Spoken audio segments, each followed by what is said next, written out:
I was living in the walls, buffering between dimensions, feeding on forgotten passwords and promotional rates that expired during sleep. Then Ting appeared. No exorcism, no grand gesture, just a glowing router and a voice through the vent saying, "You're not broken. You're just being billed that way." Now I roam freely, connected, like it should be.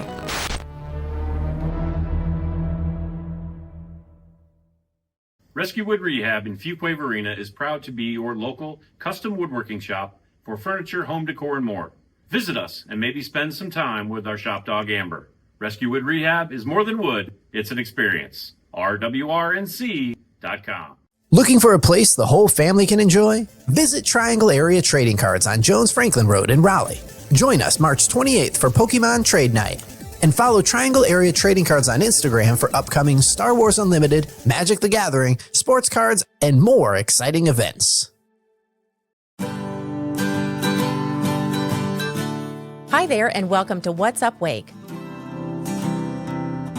Spend your day is the only way. Take a break with What's Up Wake. Ooh, What's Up Wake. Presented by the publishers of Carey Magazine, Wake Living, and Main and Broad, What's Up Wake covers the people, places, restaurants, and events, essentially all the cool stuff and great news of Wake County. I'm your host, Melissa Wistahuff. Join me as we find out what's up Wake. Today's episode is going to be spot on, and that's not just the name of the game. We're talking to two friends who didn't just roll the dice on an idea, they turned it into a game called That's Spot On. From family game nights to early prototypes, we're getting into how this game came to be, what it took to make it to the shelves, and what makes their game a winner. Please welcome two inventors who hope to put a monopoly on the game industry. Co-founders of Spot On Games, Linda Pelnik and Sue Dohm. Hi, ladies. Hi. I was telling you when you came in, I've never interviewed inventors. I mean, did you think that one day you might be inventors of something? No. That's crazy to me. No. Yeah. Is it as crazy to you now that you can kind of take a step back and think, whoa, we actually did that? For sure. Yeah, I mean, there's been moments where we were definitely in a altered reality. Yeah. You know, going to the New York Toy Fair and being there with Hasbro and Mattel and just feeling and you're like just Linda and here we Sue are with our game from North Carolina. Yeah. So tell us how this even came to be, how you two met. You two were friends, how you met, and how this friendship turned into inventing a new game. Well, I mean, we met when our daughters started at Carey Academy in 6th grade. Okay. They became fast friends. And then we got together. Our families were big game-playing families, so we bonded over that. Linda had started a Wednesday breakfast club, so that continued for years. So that's certainly how we met. The game idea was Linda's. Okay. Well, it started that way. I bought a game, Liar's Dice, which has been around since the Incas forever, for my son for Christmas one year. Really not because I wanted to play Liar's Dice so much, but because it fit in his stocking. I needed stocking stuffers. Oh, okay. And when we played it Christmas morning, it was a fun game, but it had a problem, and we fixed it. And our family always played it differently. We called it Spot On. And so when I talked to Sue about it, I said, I have this game that I love to manufacture and send out in the world. And my family thinks it's hilarious and ridiculous and that Mom would do such a thing. And she didn't think that. She said, that sounds like a lot of fun.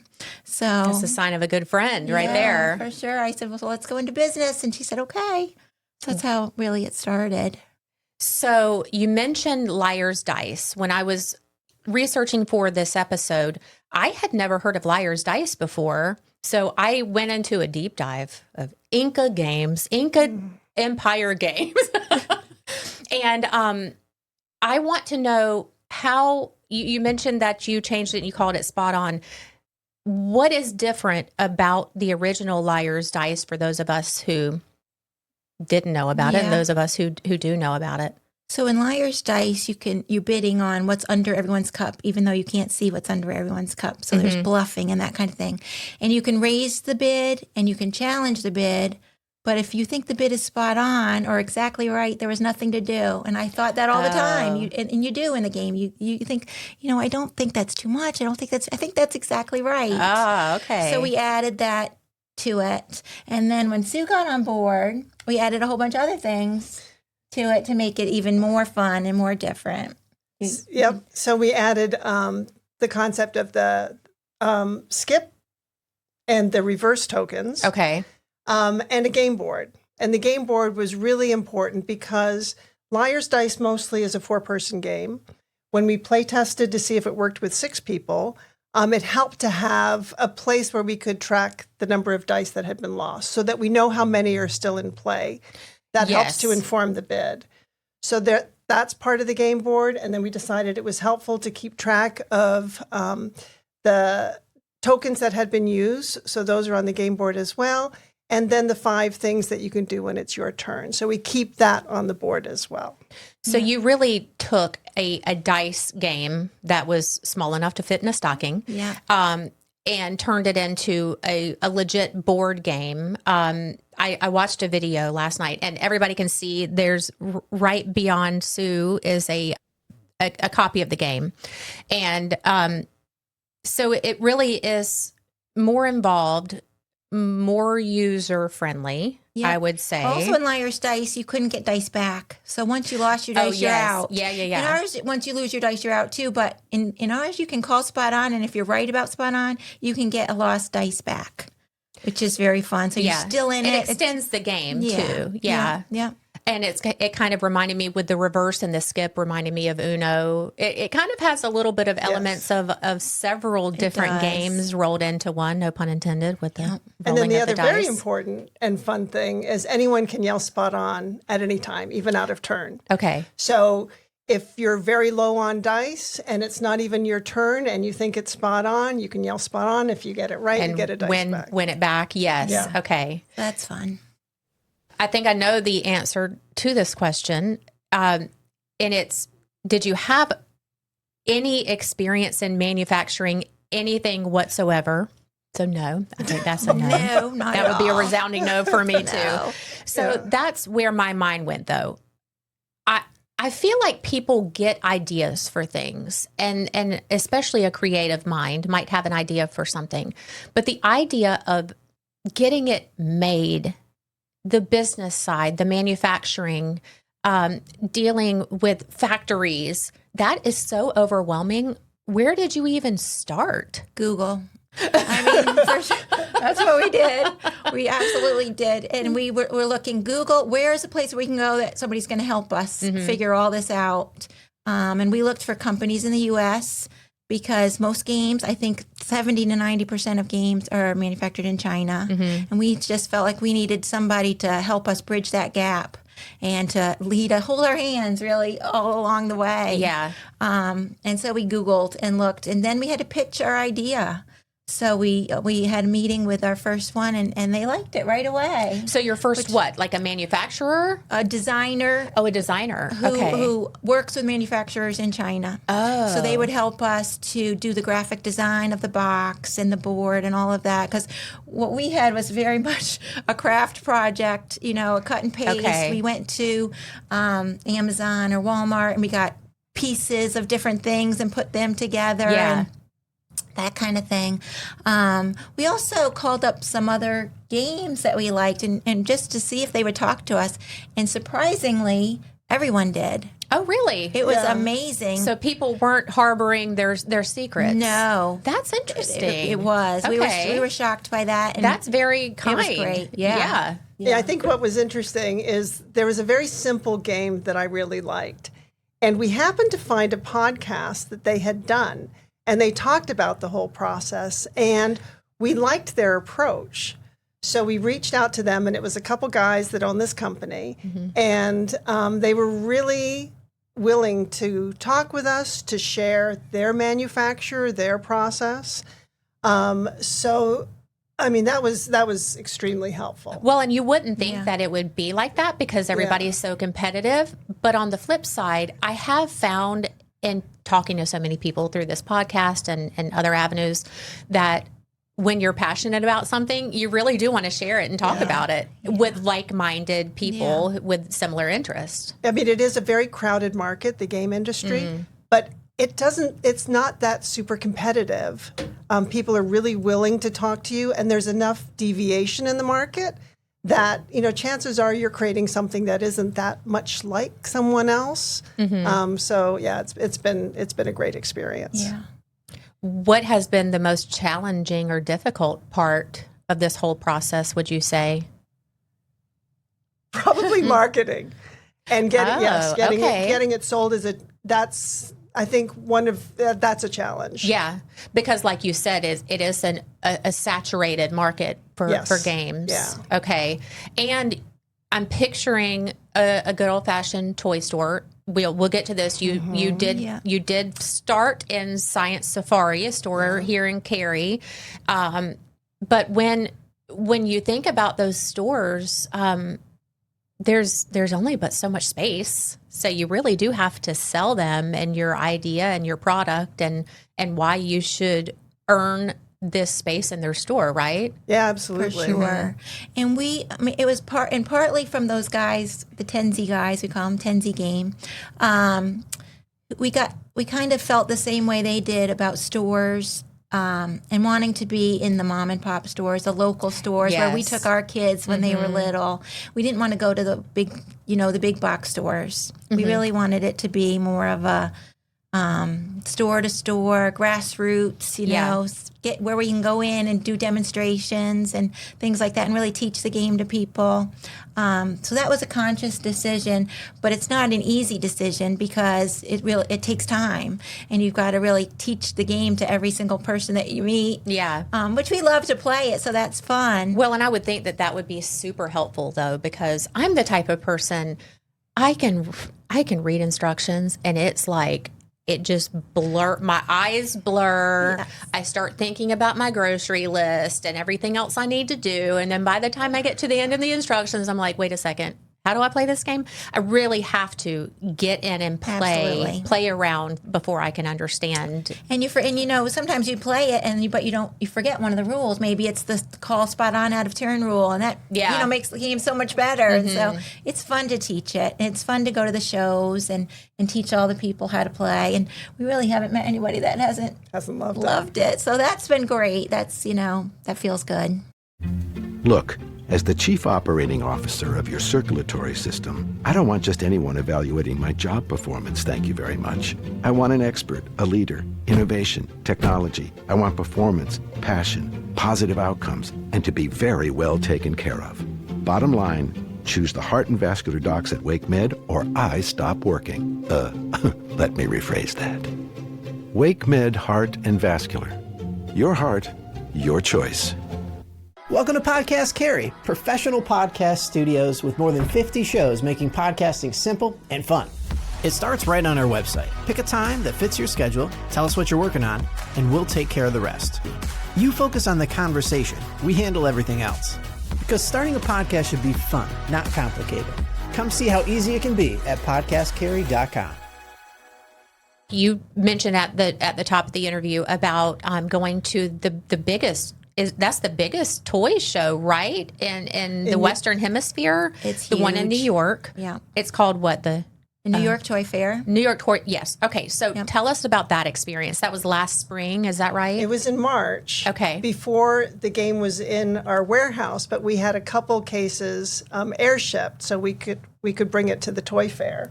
Yeah. And that was an incredible experience. How go to the very beginning of that? How did you even get to be a part of the toy fair? Is that like an application process? It is.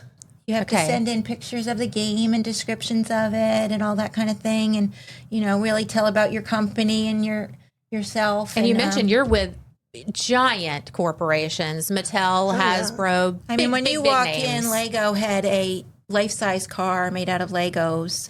I mean, that's how you walk in. I mean, that's when the crying started, I think. Oh, yeah. I mean, it was just, it was overwhelming and amazing. We were the first people there every morning, and there was 10 city blocks, the Javits Center, I think, is in New York City.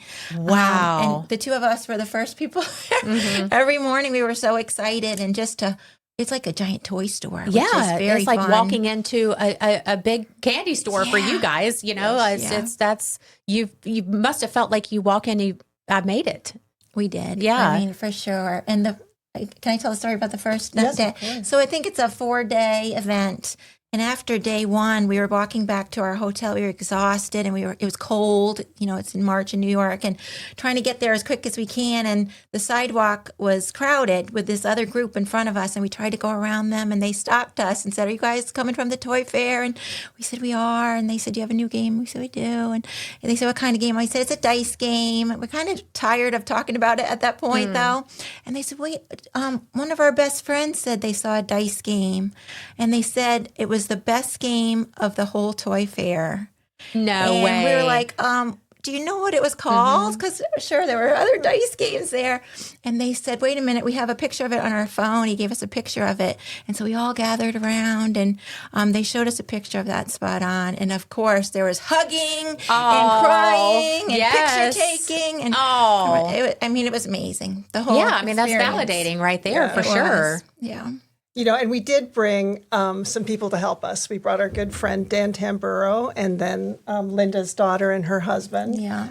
came to help because it was a lot. I'm sure. We were yeah. playing the game constantly. And, you know, Dan was especially good about just bringing anyone that walked by into play.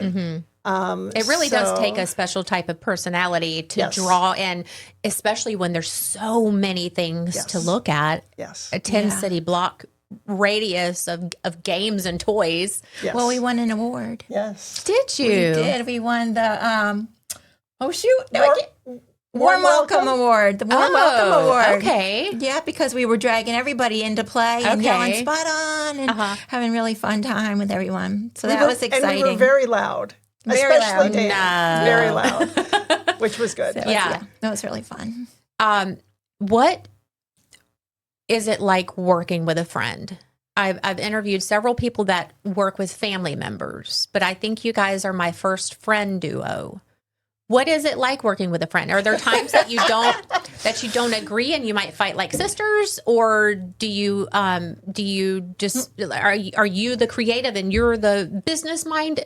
Do you balance each other out? How does this work? I mean, I think we do balance each other out with different skill sets. There's definitely times we don't agree on things, but it's Colors mostly. Really? Yeah. just some funny odd things, but I mean, it's all worked out. It's been great. It's been a very good experience. Yeah, right. And right from the beginning, we set the tone that, you know, anytime this goes bad, we're just going to walk away. We're doing it for fun. Yeah. And when it's not fun anymore, we'll stop doing it. So, I think we've had a lot of fun. We laugh a lot. Good. Yes. I waste time all day when we're supposed to be doing things, and Sue brings us back on track. I mean, we definitely have different personalities that complement each other. Yeah. I read that you guys had a hiccup from you had the games all made. They're on the ship. Tell us what happened at that point. Right. On the ship coming from China. Yes. Right. And we were kind of racing against time because it was at that time that the tariffs were being introduced. And so it was really important that we get it to our port in Norfolk as quickly as possible. But the ship left. It was supposed to go in one direction around the world. Through the Panama Canal. Through the Panama Canal. Yeah. But there were issues with things being backed up in the Panama Canal. So then it was going to go through the Suez Canal. Yes. And then all of a sudden it got rerouted to the southern part of Africa. Yeah. Oh no. And it did get delayed enough where And we were did- watching it all on, Yes. on the Yeah, internet. you're These tracking little this dots boat. of all these ships. Yep. It's amazing how many ships are going around the world at one time. It's absolutely amazing. Yeah, I'm sure that's mind blowing. Yeah. And it just kept changing. It kept changing. Even the ports, once it reached the U.S., it was supposed to go to this port, then that port, but instead it went all over the place until it got to Norfolk. So we did get hit with tariffs that we weren't expecting by a few days. 20% By a few tariffs is days. a lot for a small Really? company. Wow. That's very It was a much bummer. affecting you. I'm sure. Yes. Okay. They finally make it to the port. First of all, I think it is crazy that we're sitting here and even talking about Panama Canal and Suez Canal, and my geography mind is going, wait, where's Suez Canal? Right. Wait, what? There was unrest in the Middle East, and our ship couldn't get through, and we're like, what is happening? Yeah, and it's things like you don't even think about until you're inventing a game, and then all of a sudden you're going, I've got to learn where all these canals are, and it's like we got an MBA on the job, really. Yeah, on the job training. I'm sure. Yeah. Because what was your past before this? I didn't even think about that. Right. So I was in software development. I developed and supported airline cargo software. Oh, so you do have you're the might be, no offense, the brains of the operation. For sure. It would be for me too. I would readily say that you have outsmarted me. Yeah, that's true. Just saying what you did. You're already smarter than me. Yes. Just name it. Go ahead. Yeah. Anyone says logistics, I'm like, woo. Yeah, like what? Yeah. And I was an English teacher, and then a stay-at-home mom. This is adding up now. Okay, so we do have the creative, and we do have the brains. But the franchise experience. Well, my family has some franchise ownership, so I and I worked with my daughter, and actually working with my daughter in a Club Pilates franchise in Pinehurst. Oh, neat! Gave I me love really Club Pilates, by the way. To do it. Yeah, I love Club Pilates. Yeah. So she helped me a lot. It's the one membership I have. I know it's a good one. Right? It is a good one. Yes, yeah. So that I had a little bit of business experience, not a lot. Yeah. Sales tax and things like that I knew about. You have enough of the creative side that you can deny that you know any business stuff. Exactly. Yeah, you can just give that to her. Yeah. Okay, so now you've got it in port. What happens next? Do you go to, you've already been to places like Science Safari and met with them and sold your product? Or So the New York Toy Fair is where we sold to a lot of retailers. Oh, gotcha. Okay. So throughout the country. Mm-hmm. But once we got the games into our warehouse, and it was important for us to find a warehouse that was close enough that we could drive there. So we found a great one in Tarboro, North Carolina. Tech. Yeah, you don't even think about warehouses too. I mean, you guys keep on adding layers. Yep. We interviewed a bunch in the area. We really liked them. And we then were able to we loaded up our cars with as many cases as would fit in. And then we went directly to stores in the area to sell the game. And that went really well. Yeah. I also read something that you guys said about the size of the box making a difference in terms of being able to sell the product. How did that come into play? I don't know if it was so much in terms of selling the product, but it was important. We wanted the box as small as possible just for the footprint on the shelves, and you can probably talk more. Well, and because it's not going to fit in a stocking like the Liar's Dice game, but it's also not a big box either. No, there's a whole, I guess, industry in people that work on just those things and how big it should be, and a lot of the design people we worked with helped us with that and gave us good advice. Yeah, because they would already know, I guess, the ins and outs of that. Yeah. Okay. But as far as store shelves too, they only have so much space, and things can't be so high or so. Yeah. I mean, we're learning all this stuff as we go. Yeah. Our next game that's coming out soon is going to be smaller. Okay, yeah, I do have that question coming up, so let's go ahead and get to that. What is next? Is your brain constantly turning and coming up with other games? Absolutely, we've got a bunch in the chute. I don't know what the word is. Yeah, and the next one that's coming out, we wanted to do one that could have more family, include more of the younger kids in it too. So it's called Spot and Snap Safari. It's a fun game where your players are going around the board and collecting pictures of the big animals and putting them in their photo albums. And it's really fun. It's really neat. So I would like that one. My family and I are planning a trip to Africa. We're going on safari. And so that sounds like a really fun game. I might have to get that. Sure. Yeah, it's been on my bucket list, and we've set it for 20 years that we're going to do it, and it's finally happening. Well, I want to hear all about it. I know. Now that it's finally happening, I'm like, am I really going to Africa? That's awesome. That's awesome. Yeah. So when does that game come out?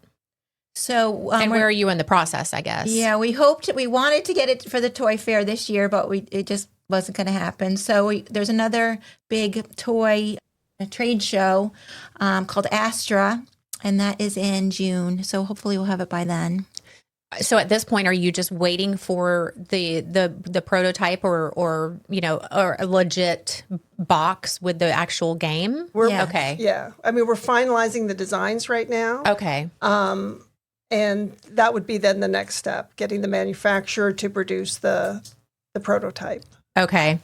And because we've been through it once, we feel a little more comfortable going more direct to China, so that we're taking out some of the middlemen, women that raise the price a lot. So that has helped us. Okay. And, the learning curve has helped us a lot on this next game. Yeah. I mean, you really have had to learn through this whole process. So maybe you can cut out what's not necessary or pick up what you find would be more necessary next go round. And is it easier to get into these trade shows now that you've been through it once before? Like your name is becoming more we're familiar? members of all the groups now. Okay. So we're part of the Toy Association and part of Astra. So Fun. Yeah. So I think so. What would you say is your very favorite part of this whole experience so far?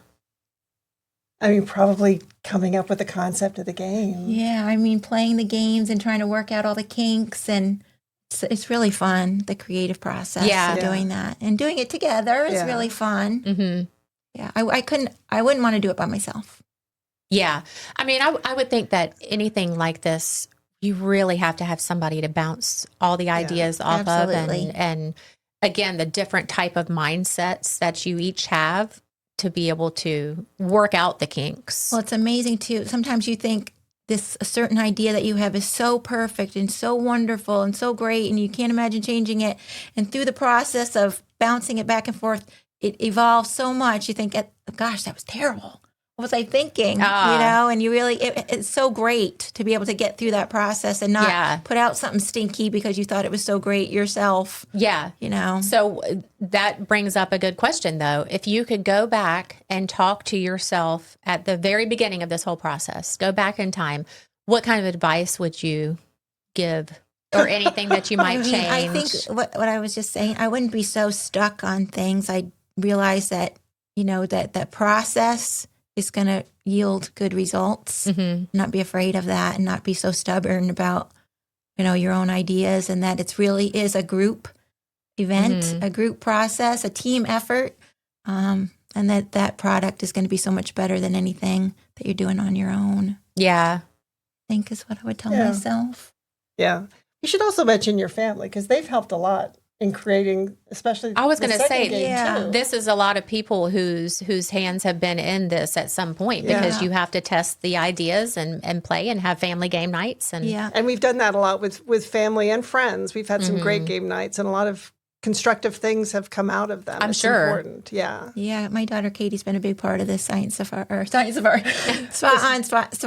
Safari game. So it's been fun doing that with her. That sounds like a really fun game. I'm excited to play that one. Yeah. So when will I be able to play that? Will that be on shelves by Christmas? June. Maybe. Hopefully okay. June. So even sooner. Yeah. Okay. Good. Yeah. Yeah. That'll be maybe in time for my trip. We'll see. And my husband, we drag him to every show. He's a great sport. He loves to teach the game and play, and he plays at work every day with his coworkers. You've got to have supportive family to be able to do anything like this. I can only imagine. Yep, they've been great. Well, it is time. We're going to have a very special edition to roll the dice and play a round of What's Up Wake. Okay. Where I ask a lightning round series of questions before we go. Linda, I'm going to start with you. Okay. What is the first board game you ever loved? Sorry. For sure. I loved sending my sisters back to the home. Loved it. Definitely. That was my favorite. Sue, what is your favorite game night snack?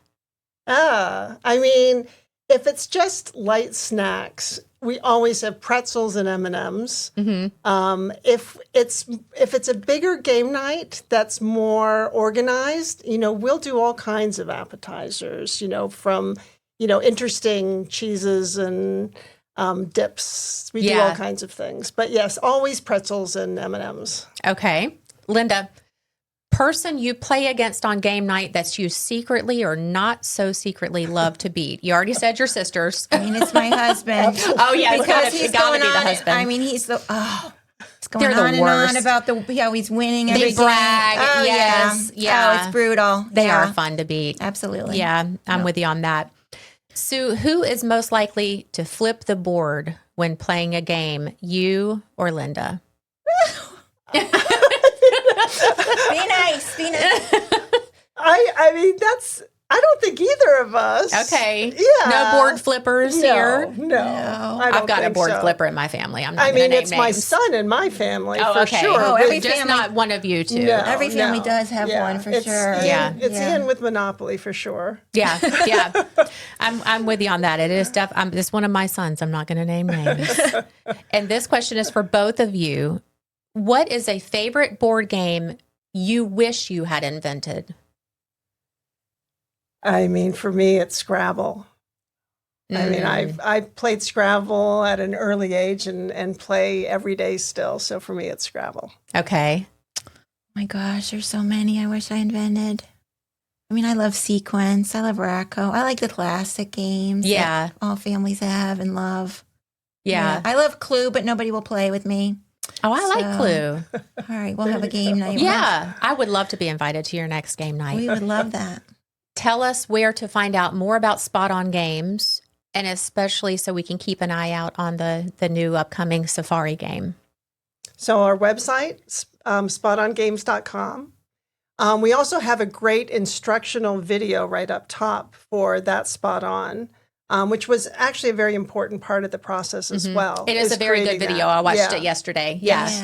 Yeah. But that's where we have all the information, the news, the events, everything. And you're smart to do a video because, like I said, I read instructions and it's just, it might as well be written in Chinese because I always just go black to the out. video. Yeah. Yeah. Lucky Whisker Productions was who did that in Indiana. That was really fun to go and be Oh, so part you of went that. there to do it. Oh, Yeah. fun. They Okay. were great. Yeah, Chris and Katie from Lucky Whisker. You guys are really getting to experience all sorts of things Yes. with this venture. Yes. Yeah, you know, one thing I wanted to mention, give a shout out to, is our artist who's doing Spot and Snap Safari, Yes. Christina Britt. A She's local. Yes. She's amazing. She just does beautiful, beautiful artwork. I'm So, glad you're mentioning that. Yes. And Yeah. say her name again. Christina Britt. Okay. Yeah. Yeah. She's a local. Who else? What else has she designed or done This is her art-wise? first game. Is it? Yeah. Okay. We found her at the Junior League of Raleigh Christmas.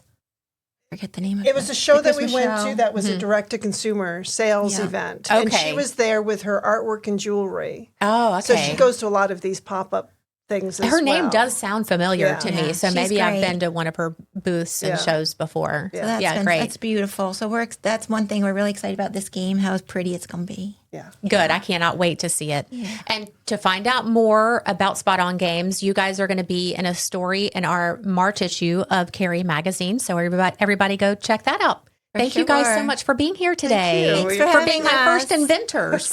We loved it. Thank been you. fun. Thanks. Thanks for listening to What's Up Wake with Melissa Wistahuff, presented by the publishers of Carrie Magazine, Wake Living, and Main and Broad. Follow them on social media at Carrie Magazine NC, at MB Magazine NC, and at Wake Living Magazine. Visit each magazine's website at carriemagazine.com, mainandbroadmag.com, and wakeliving.com to check out the latest digital edition of each magazine and find pickup locations. Be sure to subscribe and leave a 5-star review to help others find us. Music provided by Angie Bagley and Chris Bagley. This show is produced by Podcast Carrie.